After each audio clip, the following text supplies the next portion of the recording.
आज के इस वीडियो में आप लोग देखेंगे कि दूसरा अध्याय जो प्रोच का है उसके कुछ महत्वपूर्ण लॉन्ग आंसर है जो कि अलग अलग सेटों में पेपर में आए हुए हैं।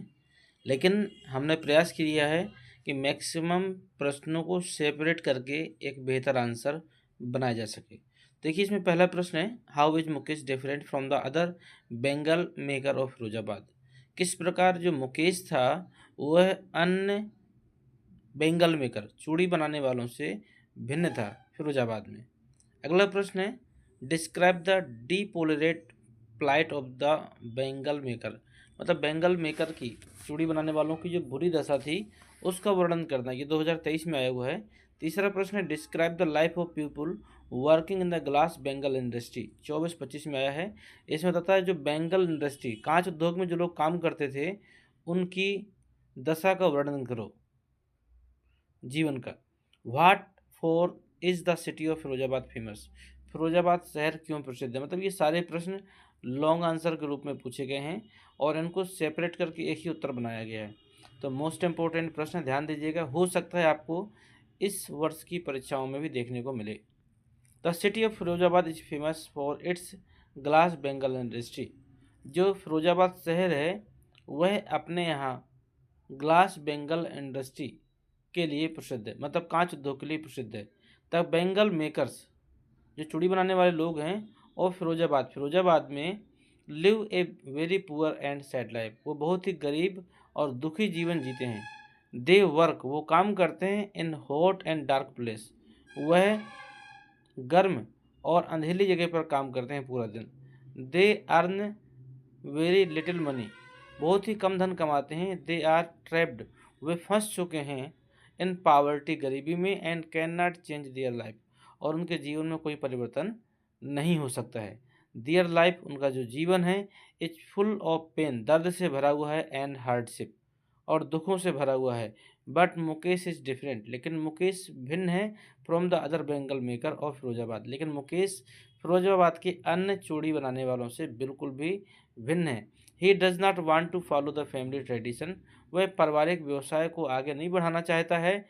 और बेंगल मेकिंग वह पारिवारिक व्यवसाय जो चूड़ी बनाने वाला पारिवारिक व्यवसाय है उसके साथ वो आगे नहीं बढ़ना चाहता है। इंस्टीड इसकी जगह he wants to become a motor mechanic.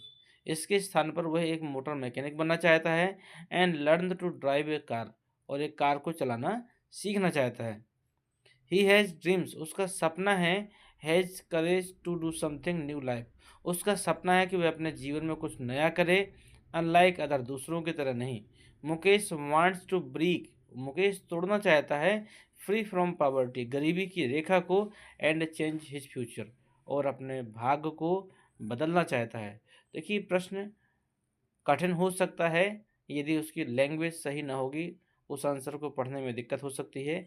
लेकिन अगर एक एक अक्षरों की मीनिंग एक एक अक्षरों का अर्थ मालूम हो जाए तो वही प्रश्न बहुत सरल भी हो सकता है। अगला देखिएगा प्रश्न अगला प्रश्न देखिएगा, डिस्क्राइब द प्लाइट ऑफ रेपिकर्स। मतलब वो मुकेश की तरफ से था रॉन्ग आंसर और ये पहले पार्ट का है। रेपिकर्स कूड़ा बीनने वाले लोगों के लिए है। Describe the plight of ragpickers. Ragpickers मतलब कूड़ा कचरा बीनने वालों की बुरी दशा as depicted in the lesson lost spring. Lost spring वाले अध्याय में रैपिकर्स की दशा का किस प्रकार का वर्णन हुआ है। आंसर है, द रैपिकर्स इन द लेसन जो कूड़ा बीनने वाले लोग हैं इस अध्याय में lost spring live a very hard and poor life. वो बहुत ही कठिन और गरीब जिंदगी जीते हैं। दे स्टे इन सीमापुरी वो सीमापुरी में रहते हैं। A place on the edge of Delhi जो दिल्ली के किनारे का स्थान है। In small huts made of mud वह छोटी झोपड़ी जो है वहाँ पर जो छोटी झोपड़ियाँ हैं मिट्टी की बनी हुई हैं। They have no clean water वहाँ पर शुद्ध पानी नहीं है। नो ड्रेनेज नालियाँ नहीं हैं। एंड नो प्रॉपर फूड और ना ही शुद्ध खाना है। दियर ओनली वे उनका एकमात्र रास्ता टू लिव जीने का इज बाई पिकिंग गार्बेज कूड़ा उठाने वाला है। मतलब उनके जीने का एकमात्र रास्ता है कि वो कूड़ा कचड़ा बीने। फ्रॉम देम उनके अनुसार गार्बेज इज लाइक गोल्ड कूड़ा सोना है। Because it gives them food क्योंकि यह उन्हें खाना देता है। एंड ए लिटिल मनी और कुछ धन भी देता है। The children work all day बच्चे दिन रात काम करते हैं इन डर्टी स्ट्रीट्स, इन गंदी गलियों में, instead of going to school, विद्यालय जाने की बजाय इन गलियों में काम करते रहते हैं। देयर ड्रीम्स, उनका सपना है, ऑफ ए बेटर लाइफ, एक अच्छे जीवन का, बट आर्टर्ड, लेकिन वो फंस चुके हैं इन पावर्टी, लेकिन वो गरीबी में फंस चुके हैं, एंड हेल्पलेस, और अब वो लोग मजबूर भी हैं। स्टिल, फिर भी, they try to stay happy and hopeful, फिर भी वो यहाँ पर प्रसन्न हैं और आशावादी ज़िंदगी जीते हैं। मुझे उम्मीद है आपको बेहतर समझ में आया होगा, और इन प्रश्नों को तैयार करिएगा। अगर दूसरे अध्याय से कोई लॉन्ग आंसर बनता है तो उम्मीद है इन प्रश्नों के फंसने की पूरी संभावना है। चलिए अब देखते हैं अगले अध्याय में।